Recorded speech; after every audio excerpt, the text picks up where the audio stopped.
तो ये second day, इसमें आप देखो सेकेंड पार्ट के अंदर अपने पहले रिवाइज करें तो पहली बात तो ये है कि yesterday when we started the chapter, उस टाइम पे हमने ये देखा कि जो मेन प्रोटेगोनिस्ट यानी मतलब जो नैरेटर ऑफ द स्टोरी है, he was literally running for the school, कि उसको पता था वो लेट हो चुका है। एंड जब वो स्कूल पे पहुंचता है तो नोटिस बोर्ड, टाउन हॉल के पास नोटिस बोर्ड पे, बुलेटिन बोर्ड के ऊपर बहुत सारे लोग वहां पे क्राउड इकट्ठा करके खड़े थे, कुछ पढ़ रहे थे।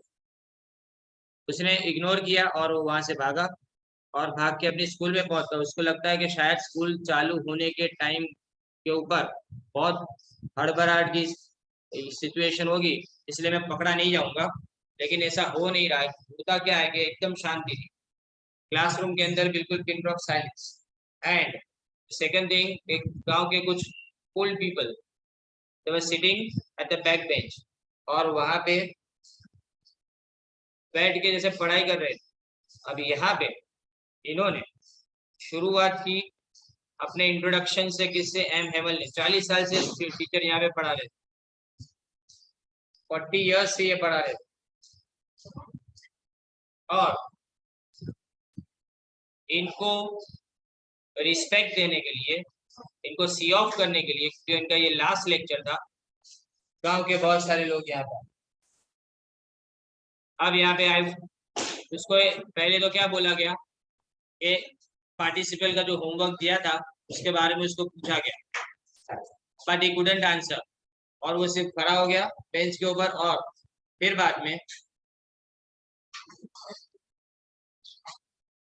बाद में उसके सामने देख के अब स्टोरी आगे बढ़ती है, और एम हेमल उसको क्या बोलते हैं देखें। पहली बात, आई हर्ड एम हेमल से टू मी, मैंने सुना एम हेमल मुझसे बात कर रहे थे। आई वोंट स्कूल्ड यू, मतलब मैं तुझे डांटूंगा नहीं। Little friends, you must feel bad enough, तुझे अभी बहुत बुरा लगता ही होगा। सी हाउ इट इज, ये डायरेक्ट इनडायरेक्ट के पैराग्राफ के लिए बहुत important. Little friends, you must feel bad enough, see how it is, every day we have said to ourselves, हमने हर बार अपने आप से बोला, क्या बोला, कि I have plenty of time, मेरे पास काफी समय। आई लर्न इट टुमारो, मैं कल पढ़ लूंगा। And now you see where I we have come out, और आज हमने देखा कि हम कहाँ आ चुके। ah that's a great trouble with Alsatian, ये यहाँ के लोगों के लिए सबसे बड़ी ट्रबल है। She puts of learning till tomorrow, यानी ये पूरी सिटी ऐसी है, इन सिटी के सब लोगों ने सब कुछ सीखना टुमारो के ऊपर पोस्टपोन किया हुआ है। they don't want to do anything right now. Now those fellows out there will have the right to say to you, अब जो बाहर खड़े हैं, जो जर्मन सोल्जर्स जो बाहर खड़े तुम्हारे सर पे मंडरा रहे हैं, उनको ये कहने का मौका मिलेगा। क्या मौका मिलेगा? How is it you pretend to be French man, तुम अपने आप को फ्रेंच मैन बोलते हो, प्रिटेंड यानी इसका ढोंग करते हो, and yet you can neither speak nor right your own language, लेकिन तुम खुद की लैंग्वेज ना बोल सकते हो ना लिख सकते हो। तो किस तरह के तुम फ्रेंच मैन हुए जब तुम अपनी कंट्री की जो नेटिव लैंग्वेज है वही नहीं जानते, नेशनल लैंग्वेज को ही नहीं जानते। तो अपने आप को इतना बढ़ा चढ़ा के फ्रेंच बोलने की जरूरत क्या है? But you are not the worst, poor little friends, we have all a great deal to reproach ourselves with, हमारे पास अपने आप को कोसने के लिए, रिप्रोच यानी टू फील सॉरी, रिप्रोच लिखो, to reproach ourselves with, to feel sorry for ourselves, to feel sorry for ourselves,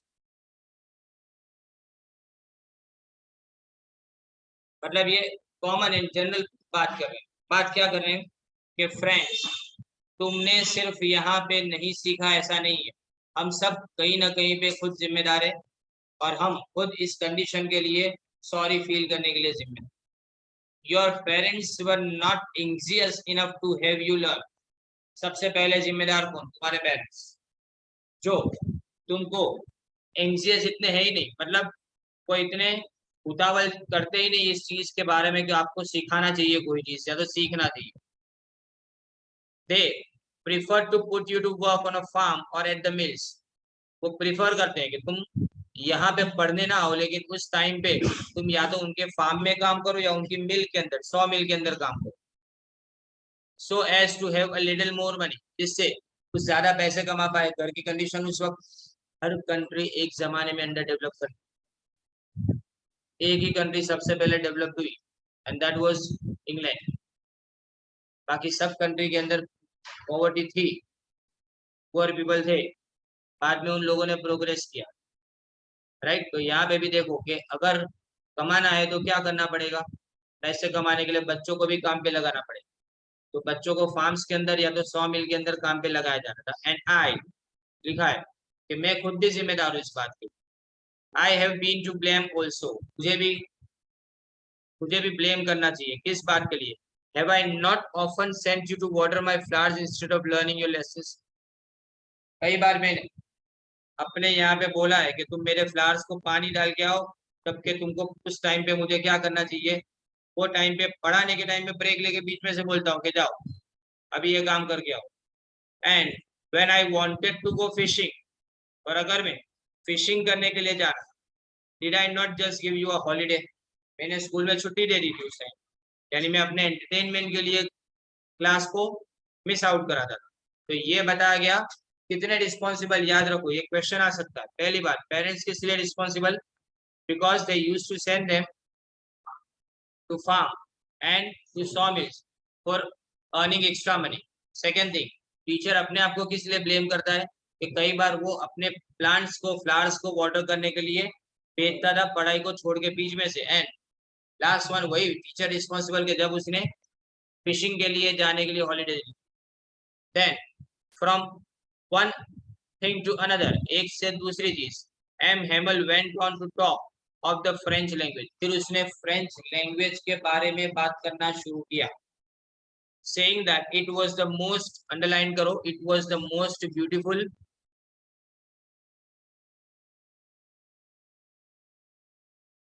language in the world. ये पूरा जो है ना डिग्री चेंज करने में आएगा, right. The clearest, the most logical, that we must guard it among us and never forget. इस language की हमको गार्ड यानी रक्षा करनी पड़ेगी, इसलिए कि हम इसको कभी भूल ना जाए। अगर कोई दूसरे लोग आके हमसे हमारी लैंग्वेज छीन लेंगे तो शायद इस लैंग्वेज को हमेशा के लिए भुला दिया जाएगा। Because when a people, when people, और people लिखा है, गलत लिखा है इसमें, टेक्स्ट बुक में मिस्टेक है। when people are enslaved, यानी जब लोगों को गुलाम बनाया जाता है, enslaved यानी, लिखो enslaved यानी,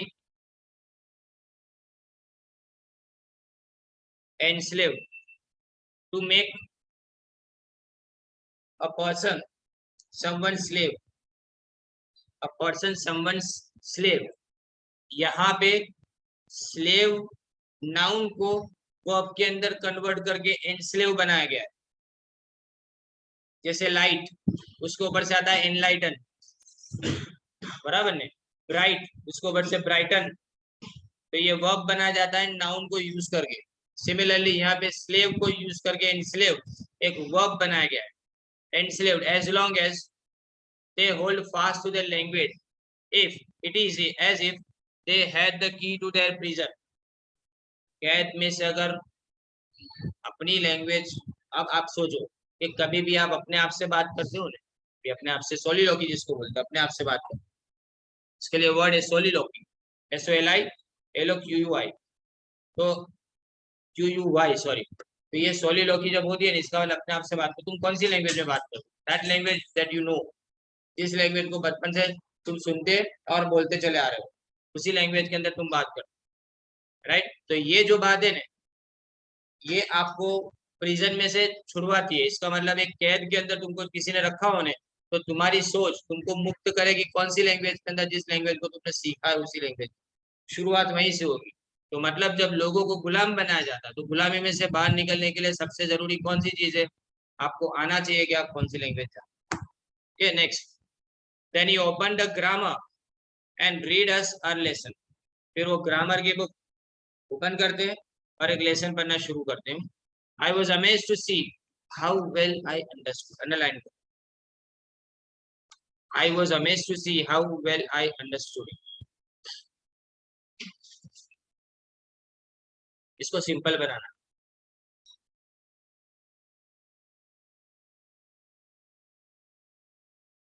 यानी मुझे समझ में नहीं आ रहा है कि आज मेरे को सब समझ में आ रहा है। ऐसा कैसे हो गया? इसके पहले कभी भी समझ में नहीं आया, लेकिन आज मुझे सब समझ में आ रहा है। All he said seemed so easy, so easy. I think too that I had never listened so carefully. ले लाइन करो,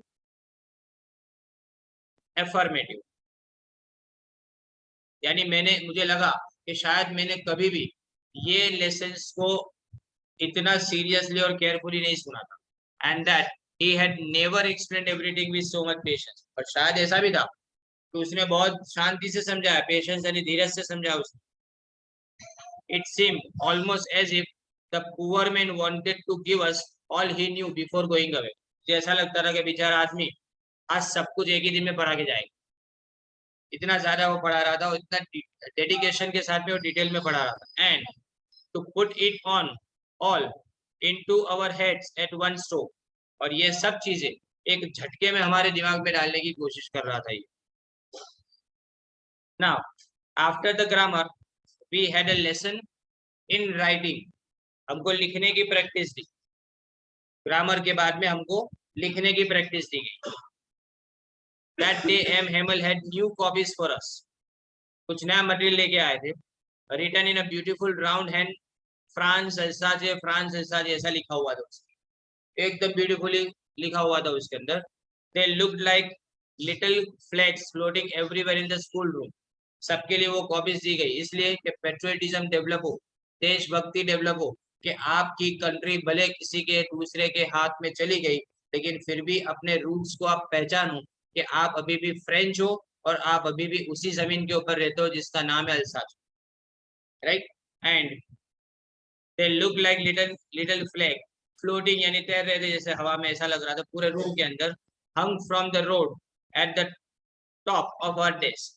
अब देखो ROD रोड, बराबर नहीं, ROAD रोड, इसमें भी रोज बोला जाता है, लेकिन द बोलने के बीच में अ स्लाइडली छोड़ दिया ROAD में, और दूसरा भी RODE। अब ROD रोड और RODE दोनों का प्रोनाउंसिएशन सेम, सबको बराबर से समझना है बोलने के time. At the top of our desk you ought to have seen how everyone set to work, यानी हर कोई है ने काम करने के लिए रेडी था। And how quiet it was. Now if I want to understand कि ये सेंटेंस प्रेजेंट में है कि पास्ट में है, एवरीवन सेट टू वर्क ऐसा लिखा है ना, इसके बारे में बात कर। देखो ये प्रेजेंट में है कि पास्ट में, कैसे पता चलेगा? चलो बता, एवरीवन सेट टू वर्क इतना लिखा है खाली, ये सेंटेंस प्रेजेंट में है कि पास्ट में? सेट लिखा है, बराबर। क्यों पास्ट? तो बराबर सेट, तो सेट का प्रेजेंट भी सेट होता है, एसेट ही होता है। मैं एससीटी की बात कर, बोलो। ये पढ़ते हैं ना उसी टाइम पे पता चल जा रहा था। To work is infinitive, to work तो इन्फिनिटिव है। I am talking about only set. मैंने सेट देखा, मुझे पता चला कि पास्ट टेंस में। कैसे? क्या सेट का तो प्रेजेंट टेंस भी सेट होता है, पास्ट टेंस भी सेट होता है, पास्ट पार्टिसिपल भी सेट होता है, पर फिर भी मुझे पता चल गया ये प्रेजेंट टेंस में, क्योंकि अगर ये सॉरी पास्ट टेंस में, क्योंकि अगर ये प्रेजेंट टेंस में होता है ना तो सेट नहीं होता, सेट्स होता, क्योंकि आगे एवरीवन लिखा है। थर्ड पर्सन सिंगुलर, तो पीछे एस या तो ES लिखा लगाया जाता है ना, but it is not present here, that's why I understood। जैसे कि he put a pencil on the table, तो past tense, लेकिन he puts a pencil on the table present tense होगी, क्योंकि puts में पीछे आप s लगा रहे हो, उसको क्या बोलते हैं? सफिक्स बोलते हैं, s लगाना पीछे। और अकेला पुट लिखोगे दैट मीन्स के ही के साथ में पुट्स आना चाहिए, आपने पुट लिखा that means you wanted to let us know कि आप क्या बोलना चाहते हो पास्ट टेंस में, उसको बोलना चाहते हो। इसी तरह से यहाँ सेट। बात समझे? ये समझ में आना चाहिए पढ़ने के टाइम पे कि कौन सा टेंस पढ़ रहे हैं। अब देखो हाउ क्वाइट इट वॉज, कितना शांत था। The only sound was the scratching of the pens over the paper, paper के ऊपर है ना जो पेन से लिख रहे थे ना, बस वही, उसके अलावा कुछ नहीं। और वो जमाना कैसा था, वो वाली पेन नहीं होती, इंक पॉट के अंदर डुबा के लिखना पड़ता। Once some beetles flew in, beetles अंदर आते हैं, इंसेक्ट्स आते हैं ना वो, but nobody paid any attention to them. अगर नॉर्मल डे होता नहीं है, इस तरह से आखिरी लेक्चर नहीं होता, ये लेसन लास्ट नहीं होता, तो बच्चे ने उसके पीछे भागते तो उसको देखा करते, लेकिन कोई नोटिस नहीं कर रहा है, because everyone is serious right now, इसलिए कि वो जानते हैं कि ये last lesson. Now see, any attention to them, not even the littlest one. Ones who worked right on tracing their fish hooks as if that was French too. On the roof, the pigeons stood very low, and I thought to myself, अब ये देखो, इसने अपने आप से बात की, क्या बात की? Will they make them sing in German even the pigeons? ये अंडरलाइन करो, ये आपको पैसिव वॉइस में कन्वर्ट करना है। यानी रूफ के ऊपर कबूतर के बोलने की आवाज है, तो मुझे लगा कि इनको भी क्या जर्मन सिखाएंगे ये लोग, जर्मन के अंदर बोलना सिखाएंगे। Whenever I looked up from my writing, I saw M. Hamel sitting motionless in his chair. जब भी देखो ने लिखने का काम दिया था तो वो सामने बैठा होगा, अब बैठे तो मैंने देखा कि वो कोई गहरी सोच में डूबे हुए बैठे हुए, मोशनलेस, बिल्कुल भी हिल नहीं रहे। In his chair and gazing first at one thing then at another. यानी गेजिंग और ग्रेजिंग दो चीजें। अगर मैं गेजिंग लिखता हूं तो किसी की तरफ ताकना, ध्यान से देखते रहना, तो गेजिंग का मीनिंग लिखो स्टेरिंग। गेजिंग यानी स्टेरिंग, STARING, स्टेरिंग। लेकिन अगर ग्रेजिंग होता तो इसका मतलब गाय जो घास चरने जाती है ना, उसको बोलते हैं। गेजिंग और ग्रेजिंग में फर्क ये हो जाता है। फिर वैसे देखे तो कोई फर्क भी नहीं है, क्योंकि जो गेज करता है वो ग्रेजच करता है, उसकी अकल तो घास चरने जाती है। ऐसे कोई ऐसा देखा करेगा बैठा बैठा, तो मतलब उसकी अकल घास चरने गई है। Gazing first at one thing, then at another. वो एक चीज की तरफ देख रहे हैं, थोड़ी देर बाद दूसरी चीज की तरफ देख रहे हैं, as if he wanted to fix in his mind just how everything looked at in that little school room. वो छोटे से रूम के अंदर जैसे वो हर चीज को बराबर से देख लेना चाहते हैं और अपने माइंड के लिए, माइंड के अंदर हमेशा के लिए उसको मेमोराइज कर लेना चाहते हैं। Fancy, for 40 years he had been there in the same room. उसी रूम के अंदर 40 साल से रोज उसने पढ़ाया। सी नाउ, यहाँ पे एक चीज लिखी थी कि जो बच्चे भी थे ना वो भी वहां थे, तो इसका मतलब कि हम जो बोलते हैं ना first standard, second standard, third standard, वो सब पहले नहीं होता है। जब भी आना हो पढ़ने के लिए बैठ जाओ। यानी स्कूलिंग का मतलब क्या होता था कि you can understand the language first thing, उसको लिखना पढ़ना जानो, और उसके बाद में बाकी सब चीजें तो दुनिया सिखा ले, बराबर। Fancy for 40 years he had been there in the same place with his garden outside the window. उसने गार्डन मेंटेन किया था and his class in front of him, और सामने एक क्लास हमेशा होता ही था उसके। The next page, just like that, only the desks and benches had been worn smooth. यानी क्या हो गया था कि वॉलनट ट्रीज के अंदर से वो बनाई गई बेंच थी। अब शुरुआत में बेंच है ना, आजकल ऐसा नहीं पॉलिश होती थी वो टाइम पे, आजकल जैसा पॉलिश होके आती है वैसा नहीं था। पहले जो बेंच है ना वो रफ होती, लेकिन जैसे जैसे यूज करो ना उसके बाद में हाथ से, पेंसिल से या तो पेपर से वो धीमे धीमे स्मूथ होती जाए। तो इसका मतलब ये कि वॉलनट ट्रीज के अंदर, सॉरी, बेंच और डेस्क जो थे ना वो पहले वॉल स्मूथ यानी पुरानी हो गई थी लेकिन फिर भी स्मूथ हो गई। The walnut trees in the garden were taller, पहले छोटे थे अब बड़े हो चुके वॉलनट के trees, and the hopvine that he had planted himself in about the windows to the roof. पहले ने होपवाइन यानी बेल जैसा आता है, वो अपने ग्रेप्स का कैसा होता है वैसे, उसको है ना एक के बाद एक ऊपर कनेक्ट करके रहना पड़ता है, जिससे ना वो ऊपर चढ़ता जाए। तो पहले उसने विंडो के ऊपर उसको बांधा था, और उसके बाद में धीमे धीमे वो रूफ तक पहुंच गया था। ऐसा होप माइन, होप माइन ऐसा ही कोई इसीलिए बोला जाता है कि बहुत जल्दी बढ़ता है। And how it must have broken his heart to leave at it all poor man, ये सब उसने डेवलप किया था। वॉलनट ट्री है, ये होप पाइन का ट्री है, ये सब उसने डेवलप किया था, और ये सब छोड़ के उसको अब जाना पड़ेगा।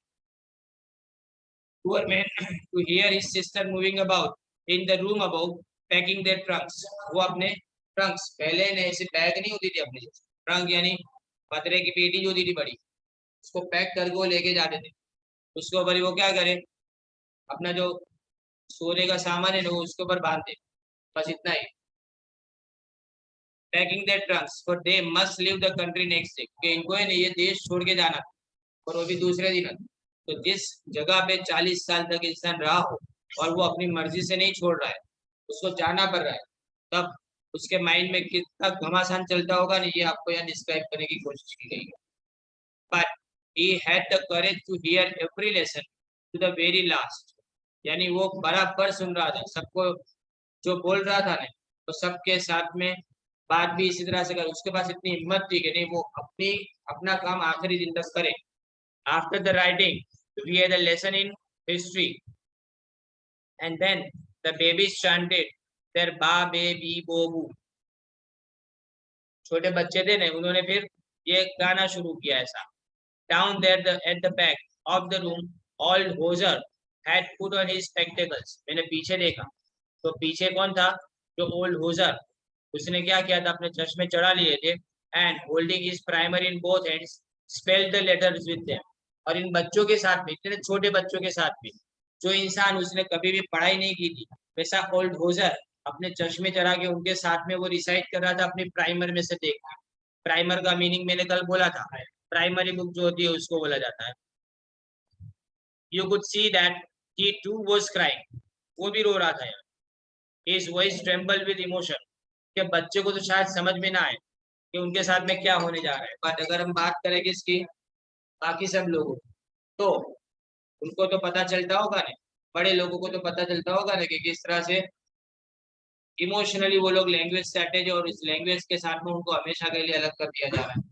That's why he was crying. And it was so funny to hear it that we all wanted to laugh and cry. हम सब उसको देखते थे ना, वो ऐसा बोलता था ना, तो बोलते हुए हंसी भी आ रही थी, वो बोल रहा था ना तो हंसी भी आ रही थी, क्योंकि बोलने के टाइम पे उसकी आवाज लड़खड़ा रही थी। तो ये हमको हंसी भी आ रही थी, रोना भी आ रहा था, समझ में नहीं आता क्या करें। हाँ, how will I remember it, that last lesson, वो लास्ट लेसन था, लेकिन मैं आज तक उसको भूला नहीं। All at once the church clock struck 12, देखो क्लॉक CLOCK, और क्लोक भी होता है CLOAK, जो ओवरकोट होता है ना घुटनों के नीचे तक का, उसको क्लोक बोला जाता है CLOAK। और ये क्लॉक यानी घड़ी जो होती है वो, चर्च क्लॉक स्ट्रक 12, 12 बजे, देन द एंजेलस, ये प्रेयर होती है चर्च में। At the same moment the trumpets of the Prussians returning from drill sounded under our windows, और ट्रम्पेट्स यानी जो ब्यूगल बजाते आ रहे थे ना, वो पता चला कि वो लोग रिटर्न आ रहे हैं यानी ड्रिल से अपने। sounded under our windows and Hamel stood up very pale in his chair, वो एकदम मायूस से, चेहरा है ना बिल्कुल कलरलेस हो जाए उसको पेल बोला जाता है, in his chair, and I never saw him look so tall, जो एकदम से ज्यादा हाइटेड दिखे वो। माय फ्रेंड्स, उन्होंने बोलना शुरू किया, said he, I but something choked him, पहले मैंने कुछ अटक गया, जैसे रोना आ रहा है, he could not go on, वो बोल नहीं पा रहे।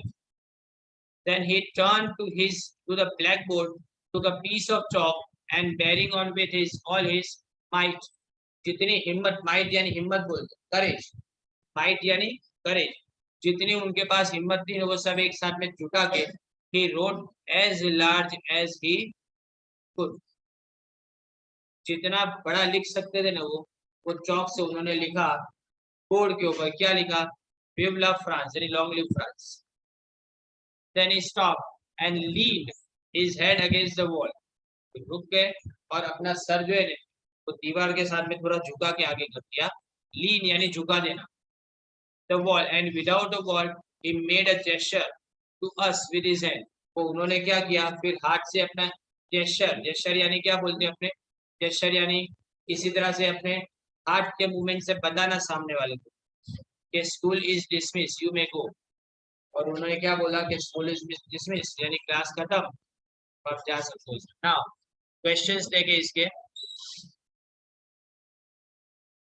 व्हाट वाज, ये पेज नंबर है आपके 7 के ऊपर. What was friends expected to be prepared with for school that day? क्या प्रिपेयर करके आना था उसको, पार्टिसिपल्स की एक्सरसाइज की. What did friends notice that was unusual about the school that day? वो क्लास में एंटर होता है ना, उसके बारे में कि क्लास के अंदर साइलेंस था, जो कमोशन डेली था, डेस्क की आवाज वगैरह बिल्कुल नहीं. और दूसरी अनयूजुअल थिंग क्या देखी, एम हेमल वो ग्रीन ड्रेस पहन के आया था, अपना जो कोट वगैरह. और तीसरी चीज जो गांव के जो ओल्ड पीपल थे वो बैक बेंच के ऊपर बैठे. Right. What had been put up on the bulletin board. तो बुलेटिन बोर्ड के ऊपर क्या बताया गया कि अब कल से जर्मन लैंग्वेज सिखाई जाएगी, फ्रेंच लैंग्वेज का ये आखिरी दिन है इसके बारे में. और ये कि अल्सा जी और लॉरेन किसके हाथ में चला गया, अब जर्मनी के हाथ में चला गया. Now next is page number 8. What changes did the order from Berlin cause in school that day? क्या चेंज आया उसके अंदर. तो पहली बात तो स्कूल के अंदर नॉर्मल डे में जितना कमोशन होता है वो नहीं था, कि जो 3 चीजें पहले लिखी है वो तो है ही. राइट. और उसके बाद में दूसरा क्या, दूसरा ये था कि जो बूढ़े लोग आए थे ना वो प्राइमर पढ़ रहे थे. दूसरा जो लैंग्वेज सिखा रहे थे वो लैंग्वेज बहुत आसान लग रही थी बच्चों. ये सब अलग अलग बातें उन्होंने देखी. And how did friends feeling about an Himalayan school change? Important question. ये चेंज कैसे हुआ, क्योंकि उसको लगा कि 40 ईयर से इंसान पढ़ा रहा है, मैं सीखने की मेहनत नहीं कर रहा हूँ बिल्कुल भी. दूसरी बात कि उसने जो स्पीच दी ना कि पेरेंट्स के बारे में और उसके खुद के बारे में, उसके कारण उसको लगता है कि ये जो पढ़ा रहा है वो सबसे इजी तरीके से पढ़ा रहा है. उसी दिन उसको ऐसा लगा. तो यहाँ पे स्कूल और इन सब के बारे में जो चीज पहले उसको सीखनी चाहिए उसने कभी नहीं सीखी. और वो क्या कर रहा था, सीकिंग बर्ड्स एग्स लिखा है ना, बराबर है. और दूसरा सार, वहां पे स्लाइडिंग के लिए चला जाता था वो, और स्कूल को बंक करता था नॉर्मली. तो ये सब चीजें उसको याद आती है और उस चीज को याद करके वो पछता रहा है. That is the change. And उसके बाद आगे देखें, ये अंडरस्टैंडिंग द टेक्स्ट है. देखिए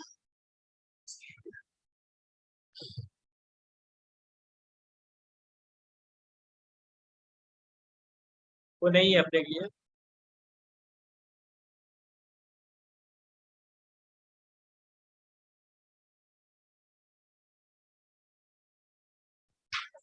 ओके.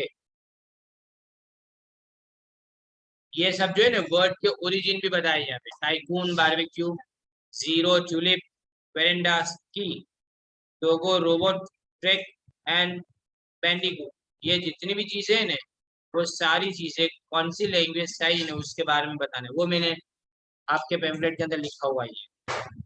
ये जो पीछे की एक्सरसाइज है वो तो सारी एक्सरसाइज ग्रामर की जितनी भी है वो सब लिखी हुई है. नाउ अब अपने ने पोएम अंडरस्टैंडिंग पहले तो देखते हैं. मैं अभी समरी पढ़ाऊंगा सिर्फ पोएम की, कल परसों अपने पोएम को कंप्लीट करेंगे.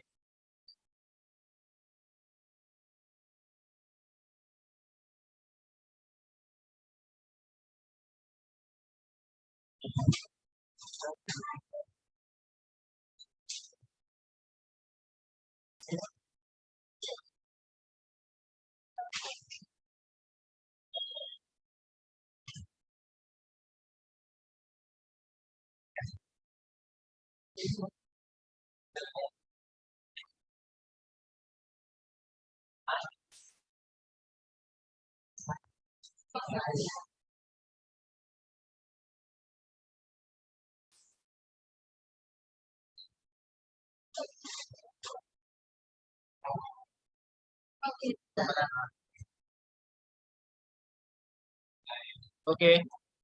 My mother at 66. It is written by कमला दास 1934 मलाबार केरला के अंदर उनका जन्म हुआ. It is recognized as one of India's foremost poet. सबसे पहले जिन्होंने लिखना शुरू किया इंग्लिश में वो. Her works are known for their originality, versatility and the indigenous flavor of the soil. यानी किसी ने मिट्टी के बारे में, यानी मिट्टी की खुशबू यानी क्या होता है कि जिस जगह पे वो रहते हैं उसके बारे में डिस्क्राइब करना. Kamala Das has published many novels and short stories in English and Malayalam under the name Madhavi Gupta. Some of her works in English include the novel Alphabet of Lust and a collection of short stories.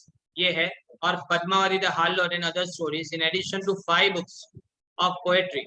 यानी 5 book poetry की लिखी और ये 2 चीजें लिखी.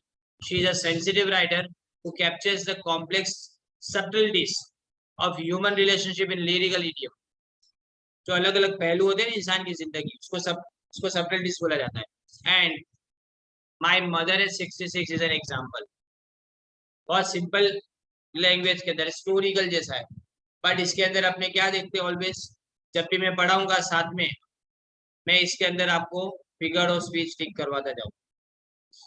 Right. तो ये poem जब चालू हो ना तब ये बात याद रखने की कि इसमें फिगर ऑफ स्पीच जितनी भी होगी ना मैं साइड पे लिखाता जाऊँ. ड्राइविंग क्या लिखा है देखो. Driving from my parents home to Cochin last Friday morning I saw my mother beside me. ये अपने पेरेंट्स के घर से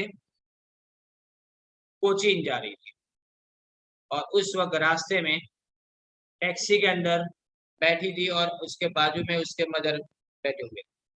आई saw my mother beside me. Doze यानी झोंके मारना. ओपन माउथ मुंह खुला था उनका. Her face ashen like. Ashen like यानी मतलब राख जैसा फीका पड़ गया था. एशन मैंने बोला था देखो ऐश को एशन कर दिया वो अब हो गया ना. एशन like that of a cops and यानी लाश की तरह उसका चेहरा फीका पड़ गया था. एंड कॉप्स यानी लाश. डेड बॉडी को कॉप्स बोला जाता है. And realize with pain that she was as old as she looked but soon put that thought away. उसको लगा कि बहुत बूढ़ी हो चुकी है. अब बूढ़ा हो जाए इंसान तो दिमाग में ख्याल आता है कि ये मर जाएगा, तो तुरंत उसने ये अपनी थॉट को क्या कर दिया, हटा दिया दिमाग में से. And looked out at young tree sprinting. Sprinting यानी भाग रहे थे. बाहर देखे अपने टैक्सी में से बाहर, यानी कोई भी अपने इवन साइकिल भी चलाते हैं तो चीजें पीछे जाती है ना, तो ये बोल रहे हैं कि स्प्रिंटिंग यानी ट्रीज जो है ना वो जैसे के पीछे भाग रहे थे. द मेरी children spilling out of their home. Spilling out beans बोला जाता है. मटर पनीर बनाने के लिए मटर छिलते हैं तो उसमें जो निकलते हैं ना फटाफट जो स्पिलिंग आउट ऑफ बीन्स बोला जाता है उसको. यहाँ पे बच्चे इस तरह से घरों में से निकल रहे हैं. बात समझे. Apart after the airport security check. लेकिन एयरपोर्ट पे सिक्योरिटी चेक मैंने खत्म किया. Standing a few yards. कुछ दूर तक मैं खड़ी रही. Away I looked again at her ponytail. अभी भी उसका चेहरा कैसा था, पेन यानी मतलब चांद फीका हो जाए उस तरह से था. एंड नहीं वो वेन WAN होता है. I am mistaken here. Wan का मतलब फीका पड़ जाना. And as a late winter's moon and felt that old familiar ache यानी दर्द. वो दर्द पुराना वापस आता है जो मैं पहले सालों से जानती हूँ बचपन से. My childhood fear. अभी समझोगे घर के अंदर बच्चा है अपनी माँ के साथ में रहता है वो, और बच्चे को अगर 10 मिनट के लिए उसकी माँ कहे बिना गायब हो जाए तो कितना बौखला जाता है. सेम ऐसा फील अभी भी उसको हो रहा है इतनी बड़ी हो जाने के बावजूद भी, कि जो बचपन में डर था कि माँ कहीं चली जाएगी तो सेम डर अभी उसको लग रहा है. My child is fear but all I said was see you soon. लेकिन मैं बोली नहीं इस बारे में. सी यू सून अम्मा. मैंने क्या बोला, सिर्फ सी यू सून, मिलते हैं बाद में. All I did was smile and smile and smile. मैंने क्या किया, बस उसके सामने सिर्फ मुस्कुरा दी रही. Smile and smile and smile. देख लो, रिपीटेशन है ये, पर इसके बारे में अभी नहीं, मैं आपको मंडे के लेक्चर में इसके बारे में डिटेल में बताऊंगा।